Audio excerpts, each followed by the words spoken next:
அழுகி போன மாதிரி ஆயிடுச்சு. இப்போ இதை எடுத்துகிட்டு இனிமேல் வந்து குட்டை புடலான் இருக்கேன். நம்ம மாடி தோட்டத்திலேயே விதையை சேகரித்து வச்சுருக்கேன் இல்லைங்களா, குட்டை புடலை அதுலேருந்து விதையை போடலான்ட்ருக்கேன்.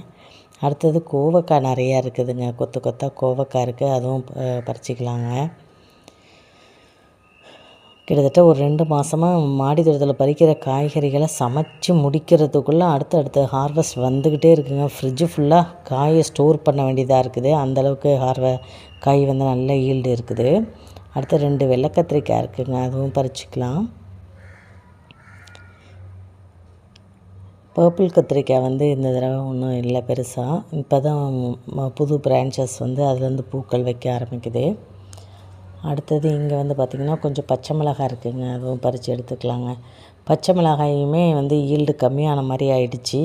திரும்பி நாம் வந்து உரம் கொடுக்கணும். உரம் கொடுத்தோம்னா வந்து மறுபடியும் அது நல்ல புது துளிர்லாம் வந்து நல்லா காய் கொடுக்க ஆரம்பிச்சிடும்.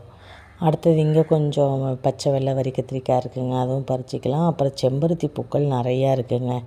நானும் இந்த செம்பருத்தி பூக்கள் எல்லாம் பறித்து சாமிக்கு வச்சது போக மீதி பூக்கள் எல்லாமே காய வச்சு எடுத்துகிட்ருக்கேங்க. எதுக்காகனா தலையில் தேய்ச்சி குளிக்கவும், நம்ம முகத்தில் ஃபேஸ் பேக்காக யூஸ் பண்ணிக்கலாங்கிறதுக்காகவும், ப்ளஸ் ஹேர் ஆயில் ரெடி பண்ணலாம் அப்படின்னுட்டு. நானும் ஹேர் ஆயில் ரெடி பண்ணலான்னு பார்க்குறேன், அதுக்கு டைம் கிடைக்க மாட்டேங்குது. அதுக்காக தான் மெயினாக நான் செம்பருத்தி வாங்கி வளர்க்குறதே. நாட்டு செம்பருத்தி, அடுக்கு செம்பருத்தியும் அப்புறம் ஒத்த செம்பருத்தியும் கூடிய சீக்கிரத்தில் நான் வந்து அது வீடியோ கொடுக்குறேன். பட் வந்து அந்த செம்பருத்தி பூக்கள் இலையெல்லாம் போட்டு நிறைய ஒரு 24 வகை மூலிகை கிட்டத்தட்ட போட்டு நம்ம வந்து அந்த ஹேர் ஆயில் இருக்கும்போது, அதாவது இருக்கிற முடியை வந்து தக்க வச்சுக்கலாங்க. இன்னும் முடியை புதுசாக வளருதோ இல்லையோ, முடி கொட்டுறது கொஞ்சம் கம்மியாகும். பட் புதுசாகவும் முடி வந்து அந்த ஏஜ் ஃபேக்டரை பொறுத்து இருக்குது. புதுசாகவும் முடியும் வளருது. பட் எனக்கு டிஃப்ரென்ஸ் தெரியுது. அந்த வீடியோ சீக்கிரமாக கொடுக்குறேங்க.